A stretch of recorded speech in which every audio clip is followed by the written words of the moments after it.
Assalamualaikum warahmatullahi wabarakatuh. Pada kesempatan kali ini, kami akan membawakan video pembelajaran mengenai manajemen pengadaan barang dan jasa. Materi video pembelajaran pada kali ini disusun oleh kelompok kami, yaitu yang terdiri dari Ardiana Sari, Dara Fitria Hasanah, Karina Putri, Muslimin, dan Siti Nurseha. Langsung saja kita masuk ke dalam materi video pembelajaran. Warahmatullahi wabarakatuh. Perkenalkan, nama saya Muslimin. Saya dari kelas K221 MR, perwakilan dari kelompok 5.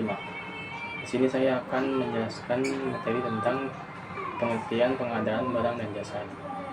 Pengadaan barang dan jasa persyaratan perlu diperlakukan oleh pemerintah atau institusi swasta dikarenakan adanya kebutuhan akan suatu barang atau jasa, mulai dari alat tulis kantor, ATK, obat untuk kebutuhan puskesmas dan rumah sakit, bahan bakar kendaraan milik pemerintah, peralatan sekolah, perlengkapan perang untuk invasi militer, perangkat ringan atau berat untuk perumahan, pembangunan, untuk jasa konsultasi, serta kebutuhan jasa lainnya. Pengadaan barang dan jasa tersebut diikat dengan sebuah kontrak antara pemerintah, kementerian atau lembaga perangkat daerah sebagai pihak pengguna dan perusahaan baik milik negara atau swasta. Bahkan perorangan sebagai penyedia pengadaan barang jasa pada hakikatnya adalah upaya pihak pengguna untuk mendapatkan atau mewujudkan barang atau jasa yang dibutuhkannya dengan menggunakan metode dan proses tertentu agar dicapai kesepakatan spesifikasi harga, waktu, dan kesepakatan lainnya. Agar tujuan dari pengadaan barang dan jasa tersebut dapat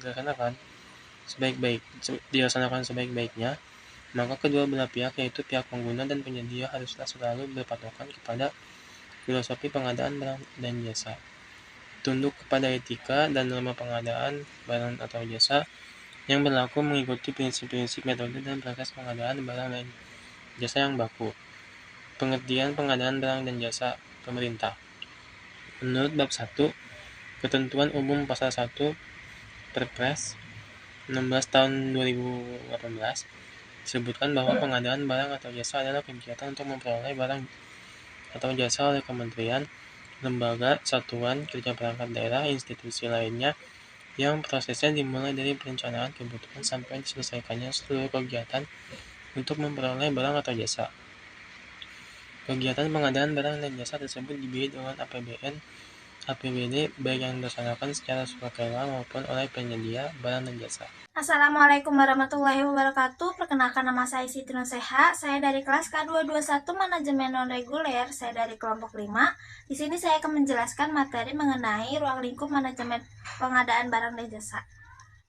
Ruang lingkup manajemen pengadaan barang dan jasa itu mencakup semua tahapan dan aktivitas yang terlibat dalam proses pengadaan barang dan jasa untuk memastikan bahwa kebutuhan organisasi itu terpenuhi secara efektif dan efisien dan sesuai dengan standar yang ditetapkan. Berikut ini adalah beberapa poin yang mencakup ruang lingkup manajemen pengadaan barang dan jasa.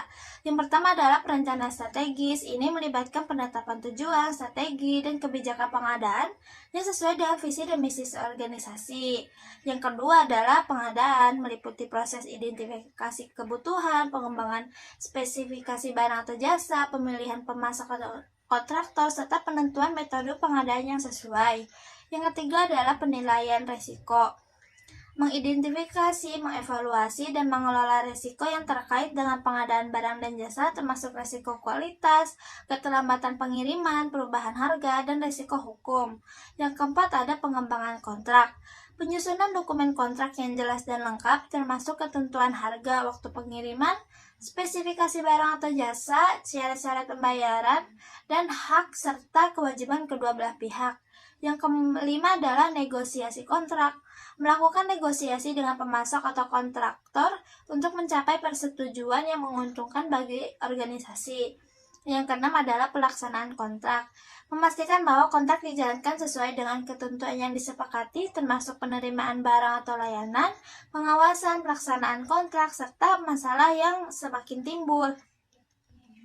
Yang ketujuh adalah pengelolaan kontrak, memantau kinerja pemasok atau kontraktor selama masa kontrak, menangani perubahan kontrak, menyelesaikan sengketa, dan menjaga komunikasi yang baik antara kedua belah pihak.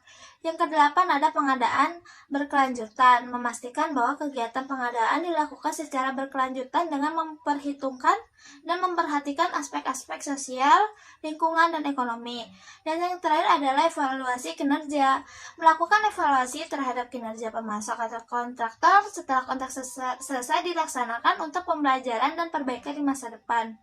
Ruang lingkup manajemen pengadaan barang dan jasa seringkali melibatkan berbagai departemen dalam sebuah organisasi, termasuk manajemen senior, keuangan, hukum, dan operasional. Hal ini penting untuk memastikan bahwa aspek pengadaan dijalankan sesuai baik untuk tujuan organisasi. Assalamualaikum warahmatullahi wabarakatuh. Perkenalkan, saya Karina Putri. Di sini saya akan menjelaskan mengenai tujuan dari manajemen pengadaan barang dan jasa. Baik, di sini saya akan menjelaskan bahwa dalam landscape bisnis yang kompetitif saat ini, pencapaian tujuan pengadaan sangatlah penting bagi organisasi yang ingin mengoptimalkan proses rantai pasok dan memaksimalkan nilai. Sasaran pengadaan berfungsi sebagai target strategis yang memandu fungsi pengadaan dalam mendorong keunggulan operasional, penghematan biaya, dan kesuksesan bisnis secara keseluruhan. Dengan menetapkan tujuan pengadaan yang jelas dan terukur, bisnis dapat meningkatkan hubungan pemasok, memitigasi risiko, meningkatkan efisiensi, dan memberikan nilai kepada pemangku kepentingan. Sebelum kita mempelajari secara spesifik tujuan pengadaan, penting untuk memahami peran pengadaan dalam bisnis. Pengadaan bukan hanya sekedar pembelian barang dan jasa, ini mencakup berbagai aktivitas termasuk pengadaan negosiasi, manajemen, hubungan pemasok, dan mitigasi risiko. Dengan menetapkan tujuan pengadaan, organisasi dapat menyelaraskan strategi pengadaan mereka dengan tujuan bisnis, sehingga mendorong sinergi antar departemen dan memastikan bahwa pengadaan dipandang sebagai fungsi strategis dan bukan fungsi administratif. Adapun peran pengadaan dalam bisnis, yaitu pengadaan memainkan peran penting dalam memastikan aliran barang dan jasa yang efisien di seluruh rantai pasokan. Kemudian, pengadaan mempunyai dampak langsung pada beberapa bidang bisnis penting seperti pengendalian biaya, jaminan kualitas, inovasi, kepatuhan, dan kepuasan pemangku kepentingan. Dengan menetapkan tujuan pengadaan, organisasi dapat secara proaktif mengatasi permasalahan ini, menyelaraskan aktivitas pengadaan dengan strategi bisnis secara menyeluruh. Dengan menetapkan tujuan pengadaan memberikan beberapa manfaat seperti mendorong upaya pengurangan biaya, meningkatkan kinerja pemasok, memperkuat praktik manajemen risiko, meningkatkan efisiensi proses, dan mempromosikan intensitas keberlanjutan.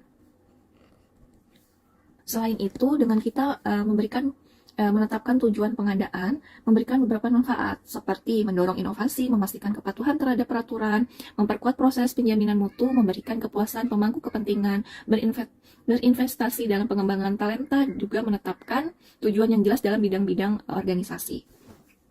Mungkin itu saja yang bisa saya sampaikan. Selanjutnya akan dijelaskan oleh rekan saya. Assalamualaikum warahmatullahi wabarakatuh. Perkenalkan, nama saya Dara Fitria Hasanah. Saya ingin memenuhi persyaratan UTS Manajemen Pengadaan Barang dan Jasa. Baik, saya akan menjelaskan materi tentang prinsip pengadaan barang dan jasa. Kegiatan pengadaan barang atau jasa terjadi banyak aspek, tidak terkecuali dalam pemerintah. Dalam pemerintah, kegiatan tersebut memiliki ketentuan yang telah diatur dalam Peraturan Presiden Nomor 54 Tahun 2010. Kebutuhan barang jasa ini dikelompokkan ke dalam beberapa jenis. Pertama, ada yang berupa barang, yakni setiap benda berwujud maupun tidak berwujud dan bergerak maupun tidak bergerak, yang dapat diperdagangkan, digunakan atau dimanfaatkan oleh penggunaan, misalnya bahan baku, barang setengah jadi hingga barang jadi. Kedua, terdapat pekerjaan konstruksi yang merupakan seluruh pekerjaan yang berkaitan dengan pelaksanaan konstruksi bangunan maupun pembuatan hal berwujud misalnya pekerjaan membangun gedung yang termasuk di dalamnya pekerjaan arsitektural, spill, elektrikal, dan lainnya, hingga pekerjaan penghancuran. Ketiga, ada pula jasa konsultasi, sebuah jasa layanan profesional yang membutuhkan adanya keahlian tertentu di berbagai bidang keilmuan. Jasa konsultasi ini mengutamakan adanya olah pikir.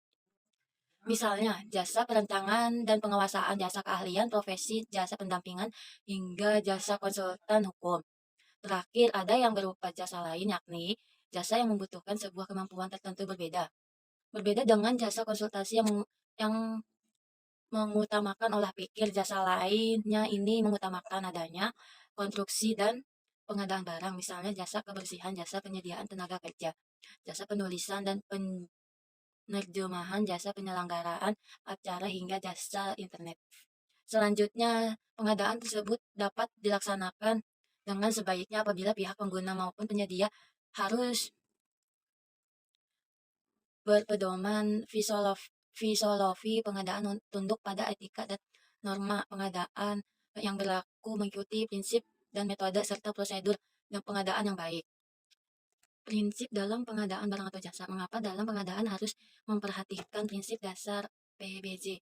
Apakah prinsip dasar PBJ harus diikuti? Bagaimana kalau tidak diikuti? Apa konsekuensi hukumnya? Prinsip artinya adalah aturan ketentuan hukum. Standar dasar artinya adalah kunci utama atau pokok vital. Dengan pengertian prinsip adalah suatu pernyataan fundamental atau kebenaran umum maupun individual yang dijadikan sebuah pedoman untuk berpikir atau bertindak. Sebuah prinsip merupakan roh sebuah perkembangan ataupun perubahan dan merupakan akumulasi pengalaman ataupun pemaknaan oleh sebuah objek atau subjek tertentu. Oke, terima kasih dari saya. Baik, untuk materi selanjutnya yaitu adalah strategi pengadaan barang dan jasa. Strategi pengadaan barang dan jasa merupakan rencana aksi yang disusun oleh pihak pengadaan untuk mencapai tujuan pengadaan barang dan jasa secara efisien dan efektif. Strategi pengadaan barang dan jasa harus disesuaikan dengan karakteristik, kompleksitas, dan resiko dari setiap paket pengadaan. Tahapan strategi pengadaan barang dan jasa. Strategi pengadaan barang dan jasa meliputi 3 tahapan, yaitu yang pertama, analisis pengadaan barang dan jasa, yaitu suatu proses mengidentifikasi, mengumpulkan, dan menganalisis informasi yang relevan dengan pengadaan barang dan jasa seperti kebutuhan, anggaran, spesifikasi, pasar, penyedia metode, dan regulasi-regulasi. Analisis pengadaan barang dan jasa bertujuan untuk menentukan ruang lingkup, kriteria, dan batasan pengadaan barang dan jasa, serta untuk mengidentifikasi peluang dan tantangan yang mungkin akan dihadapi. Yang kedua, perumusan strategi pengadaan barang dan jasa, yaitu suatu proses menyusun rencana aksi yang terdiri dari tujuan, sasaran, langkah-langkah, jadwal, dan sumber daya yang dibutuhkan untuk melaksanakan pengadaan barang dan jasa. Perumusan strategi pengadaan barang dan jasa bertujuan untuk menetapkan arah, prioritas, dan mekanisme pengadaan barang dan jasa, serta untuk mengalokasikan dan mengoptimalkan sumber daya yang tersedia. Yang ketiga, implementasi strategi pengadaan barang dan jasa, yaitu suatu proses melaksanakan rencana aksi yang telah disusun sesuai dengan prosedur, etika, kebijakan, dan prinsip pengadaan barang dan jasa. Implementasi strategi dan pengadaan barang dan jasa bertujuan untuk mencapai tujuan pengadaan barang dan jasa, yaitu menghasilkan barang dan jasa yang tepat kualitas, kuantitas, waktu, sumber, dan harga berdasarkan aturan, transparansi, akuntabilitas, dan kompetisi. Manfaat dari menggunakan strategi pengadaan barang dan jasa. Strategi pengadaan barang dan jasa merupakan salah satu faktor penting yang menentukan keberhasilan pengadaan barang dan jasa. Strategi pengadaan barang dan jasa yang baik akan memberikan manfaat, yaitu antara lain meningkatkan efisiensi dan efektivitas pengadaan barang dan jasa, yaitu dengan mengurangi biaya, waktu, dan kesalahan, serta meningkatkan kualitas, kuantitas, dan kepuasan pengguna. Meningkatkan penggunaan produk dalam negeri, yaitu mendukung pengembangan industri nasional, meningkatkan kemandirian, daya saing, serta mengurangi ketergantungan terhadap impor.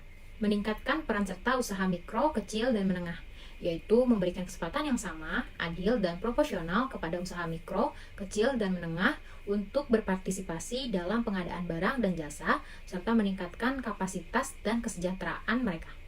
Meningkatkan peran pelaku usaha nasional, yaitu memberikan perlindungan dan preferensi kepada pelaku usaha nasional, terutama yang bergerak di bidang strategis, kritis, dan berdampak besar, serta meningkatkan kerjasama dan kemitraan antara pelaku usaha nasional. Meningkatkan akuntabilitas dan transparansi pengadaan barang dan jasa, yaitu memastikan bahwa pengadaan barang dan jasa dilakukan sesuai dengan aturan, prosedur, dan prinsip yang berlaku, serta dapat dipertanggungjawabkan secara hukum, administrasi, dan moral, serta dapat diakses dan diketahui oleh publik. Oleh karena itu, strategi pengadaan barang dan jasa harus disusun dengan cermat, teliti, dan komprehensif, dengan mempertimbangkan berbagai aspek seperti kebutuhan, anggaran, spesifikasi, pasar, penyedia, metode, dan regulasi, serta dengan melibatkan berbagai pihak yang terkait seperti pengguna, penyedia, regulator, dan masyarakat. Strategi pengadaan barang dan jasa juga harus dievaluasi dan dimonitor secara berkala untuk mengukur kinerja, mengatasi hambatan, dan melakukan perbaikan jika diperlukan. Dengan demikian, strategi pengadaan barang dan jasa dapat memberikan kontribusi positif bagi pencapaian tujuan organisasi, peningkatan perekonomian nasional, dan kesejahteraan bagi masyarakat.